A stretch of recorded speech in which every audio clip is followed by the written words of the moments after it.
subscribe dan like dan hidupkan lonceng. Pernahkah terbesit dalam pikiran kalian, udara dingin dari AC itu asalnya dari mana ya? Padahal, udara luar biasanya lebih panas. Lalu, bagaimana AC ini bisa bikin udara satu ruangan bisa dingin? Di video ini, kita akan membedah semua hukum-hukum fisika di balik sistem AC. Jadi, sistem AC menggunakan prinsip-prinsip termodinamika. Udara yang keluar dari kotak AC ini asalnya dari ruangan itu sendiri. Jadi, AC ini sebenarnya cuma mensirkulasi udara di dalam ruangan. Namun, agar udara yang disirkulasi itu turun suhunya, ada komponen tambahan yang namanya evaporator. Evaporator ini punya suhu yang sangat dingin. Sesuai hukum termodinamika, panas atau kalor akan berpindah dari suhu tinggi ke suhu rendah, sehingga mencapai keseimbangan. Ketika udara disirkulasikan melewati evaporator, akan terjadi perpindahan panas.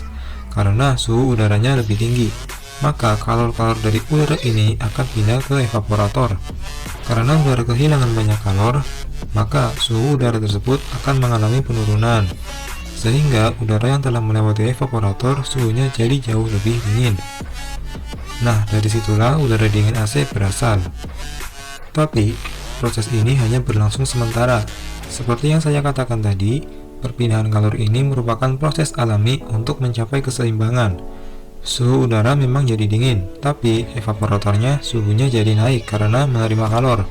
Lama-kelamaan, suhu evaporator akan sama dengan suhu udara yang melewatinya. Inilah keseimbangan yang saya maksud, sehingga tidak terjadi lagi perpindahan kalor alias proses pendinginan udara akan berhenti. Agar proses pendinginan udara ini terus berlanjut, maka suhu evaporator harus dijaga agar selalu dingin. Bagaimana caranya? Kalor dari udara yang pindah ke evaporator akan dipindah lagi ke komponen yang namanya kondensor. Kondensor ini bentuknya hampir mirip seperti evaporator, namun lebih lebar dan lebih pipih. Letaknya ada pada box AC bagian luar. Kondensor juga punya kipas untuk menghembuskan udara agar melewati kondensor tersebut. Jadi, alur perpindahan panasnya, panas dari udara di dalam ruangan akan dipindah ke evaporator. Lalu, panas di evaporator dikirimkan ke kondensor. Kemudian, kipas kondensor menghembuskan udara untuk mengambil panas dari kondensor. Sehingga, panas di dalam kondensor bisa dikeluarkan ke udara bebas.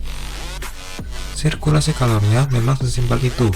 Ujung-ujungnya, panas akan dikeluarkan ke udara luar oleh hembusan udara pada kondensor. Tapi, bagaimana mungkin panas dari evaporator yang suhunya masih lebih rendah dari udara luar bisa dipindahkan ke udara luar yang suhunya lebih tinggi? Panas itu kan ngalir dari tinggi ke rendah, sementara ini evaporator masih lebih dingin. Otomatis kalornya masih lebih sedikit dibandingkan udara yang dihembuskan di kondensor. Lalu kenapa kalor ini bisa mengalir ke kondensor bahkan dikeluarkan ke udara luar? Ini berarti melawan kodratnya, karena kalor mengalir dari suhu rendah ke tinggi. Ternyata, itu semua disebabkan karena fluida untuk memindahkan panas dari evaporator ke kondensor itu bukan fluida biasa. Ini disebut refrigeran atau freon. Freon itu gas yang unik, karena gas ini punya perbedaan temperatur berdasarkan nilai tekanannya. Jadi, kalau freon punya tekanan tinggi, maka suhunya cenderung panas.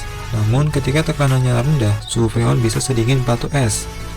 Jadi konsepnya, freon di dalam sistem AC harus diatur tekanannya. Untuk membuat itu semua, maka di antara kondensor dan evaporator diberikan dua komponen tambahan, kompresor untuk menaikkan tekanan dan katup ekspansi untuk menurunkan tekanan. Kompresor letaknya ada setelah evaporator, jadi awal mulanya freon akan mendinginkan evaporator, lalu evaporator akan menyerap panas dari udara di dalam ruangan. Panas yang diserap oleh evaporator akan dialirkan ke kondensor melalui freon ini, sehingga freon yang mengalir keluar evaporator tekanannya rendah tapi suhunya lebih tinggi dari freon sebelum evaporator. Tapi suhu freon ini masih lebih dingin dibandingkan udara yang dihembuskan di kondensor.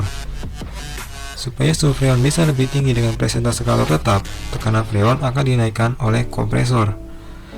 Freon yang dikompres ini membuat molekulnya semakin berhimpitan, sehingga semakin banyak molekul freon yang masuk ke kondensor, tiap molekul freon ini membawa kalor. Jadi semakin banyak molekul freon yang dikumpulkan, maka semakin banyak juga kalor yang terkumpul. Karena jumlah kalor di kondensor ini banyak, itu membuat suhunya jadi naik, bahkan melebihi suhu udara di luar. Dan baik evaporator dan kondensor ini terbuat dari konduktor, jadi perpindahan panasnya bisa terjadi tanpa membuat freon bocor. Jadi ketika kipas kondensor menghembuskan udara melewati kondensor, terjadi perpindahan panas dari kondensor ke udara luar, sehingga freon yang mengalir keluar dari kondensor ini punya jumlah kalor yang lebih sedikit. Lalu freon akan melewati katup ekspansi. Di sini freon akan dilepaskan ke pipa yang lebih besar, sehingga tekanannya turun drastis. Penurunan tekanan itu akan mengurangi jumlah molekul yang mengalir di pipa ini. Karena molekul freonnya sedikit, maka kalornya juga lebih sedikit. Sehingga suhu freon di sini bakal sedingin es batu karena kalornya sangat sedikit. Hal itu membuat freon mampu mendinginkan evaporator untuk siklus yang berikutnya. Jadi sirkulasi tersebut akan terus tercipta selama tidak ada kebocoran freon ke udara luar.